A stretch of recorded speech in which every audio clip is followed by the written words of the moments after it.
ഒന്ന് ക്യാമറ കട്ടി കുറെ നേരം കൊണ്ട് ഇവൻ ഞാൻ ചോദിക്കട്ടെ, ഞാൻ മര്യാദയ്ക്ക് എല്ലാവർക്കും ഇന്റർവ്യൂ കൊടുക്കുന്ന ആളാ. നീ ഇനി എന്റെ പ്രായമാണ് നീ എന്നെ കല്യാണം ആലോചിക്കാൻ പോവാ. ഒരു കാര്യം ചെയ്യും, ക്യാമറ ഓണാണില്ലേ ഇവന് വേറെ ആരെങ്കിലും കൊണ്ടുവച്ച് കൊടുക്കുക. എന്നെ പോലെയുള്ള ആൾക്ക് ഇന്റർവ്യൂ ചെയ്യാൻ മുഖമല്ല. ഒന്നാമത് ഇവന്റെ മുഖം കണ്ടിട്ട് എനിക്ക് ദേഷ്യം വന്നിട്ട് വയ്യ. മീശയില്ല, അതിന്റെ മുഖം നോക്കിക്കേ. ഒന്നാമത് ഇവന്റെ മുഖം കണ്ടിട്ട് എനിക്ക് ദേഷ്യം വന്നിട്ട് വയ്യ. മീശയില്ല, അതിന്റെ മുഖം നോക്കിക്കേ. മനുഷ്യൻ അത് കയറും.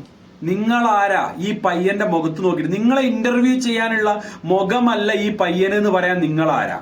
നിങ്ങളോട് എന്ത് തെറ്റാണ് ഈ പയ്യൻ ചെയ്തിട്ടുള്ളത്? ഈ മുഖം കണ്ടാലും മതി. നിന്റെ മുഖം കണ്ടിട്ട് എനിക്ക് കലി കയറി വരുന്നത്. നിങ്ങൾ ആരാ കലി കയറി വരാൻ? നിങ്ങളുടെ ഈ ലോകം ഭരിക്കുന്നത് നിങ്ങളാണോ?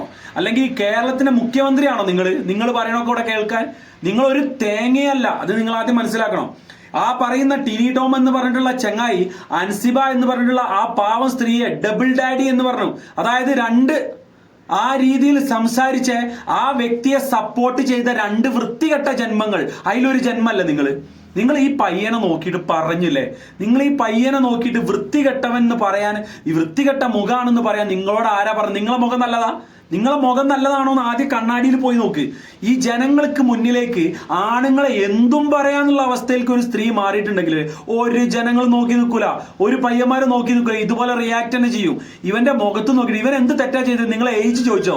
നിങ്ങൾ ഏജ് ചോദിച്ചതിന് എന്താ തെറ്റ്? നിങ്ങൾ ഇവിടെ സർക്കാർ സ്ഥാപനങ്ങളിലൊക്കെ പോയിട്ട് എന്തെങ്കിലും ഒരു പൂരിപ്പിക്കുന്ന സമയത്ത് എന്താ പേര് എന്ന് ചോദിക്കും. അപ്പൊ പറയും പ്രിയങ്ക എന്ന് പറയും. എത്ര ഏജ് എത്രയാന്ന് ചോദിക്കൂലേ? ഈ ഏജ് ചോദിക്കുന്നതിൽ എന്ത് തെറ്റാണല്ലോ? ഈ പയ്യന് നിങ്ങളോട് ഇന്റർവ്യൂ ചെയ്ത സമയത്ത് ഏജ് ഒന്ന് ചോദിച്ചതിനാണോ സ്ത്രീയെ നിങ്ങൾ ഇതുപോലെ ആ പയ്യനെ പറഞ്ഞത്? അവന്റെ മുഖത്ത് നോക്കിയിട്ട് വൃത്തികെട്ട മുഖം എന്ന് പറയാൻ നിങ്ങൾക്ക് എങ്ങനെ തോന്നി? ദൈവം കൊടുത്തതല്ലേ? നീ അത്ര ഭംഗിയുള്ള ഒരു ചെക്കനെ നോക്കിയിട്ട് പറയാം വൃത്തികെട്ട മുഖം, മീശയില്ല. എന്നെ ഇന്റർവ്യൂ ചെയ്യാൻ പറ്റിയ മുഖമല്ല നിനക്ക്. നിന്നെ ഇന്റർവ്യൂ ചെയ്യാൻ ഞങ്ങൾ അഭിഷേക് ബച്ചനെ കൊണ്ടുവരാം. നിന്നെ ഇന്റർവ്യൂ ചെയ്യാൻ, നിങ്ങളെ ഇന്റർവ്യൂ ചെയ്യാൻ ഞങ്ങൾ അഭിഷേക് ബച്ചനെ കൊണ്ടുവരാം. അത് മതിയാവോ? അല്ലെങ്കിൽ വേറെ ആരാ? ഷാറൂഖ് ഖാനെ കൊണ്ടുവരട്ടെ നിങ്ങൾ ഇന്റർവ്യൂ ചെയ്യാൻ. ഭയങ്കര അല്ലേ നിങ്ങൾ?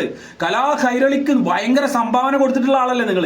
ആ അൻസിബ എന്ന് പറഞ്ഞ സ്ത്രീയെ ഡബിൾ ഡാഡി എന്ന് പറഞ്ഞിട്ടുള്ള ആ വൃത്തികെട്ട രീതിയിൽ സംസാരിച്ചിട്ടുള്ള ടിനി ടോമിനെ സപ്പോർട്ട് ചെയ്തിട്ടുള്ള രണ്ടെണ്ണത്തിൽ ഒന്നല്ലേ നിങ്ങൾ?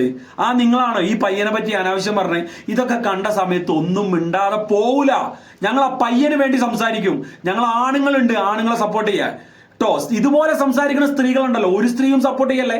വൃത്തികെട്ട രീതിയിൽ നിങ്ങളോട് കമന്റ് എന്തെങ്കിലും ആവശ്യമില്ലാത്ത ചോദ്യങ്ങൾ ചോദിച്ചിട്ടുണ്ടെങ്കിൽ നിങ്ങൾക്ക് റൈറ്റ്സ് ഉണ്ട് പറയാൻ.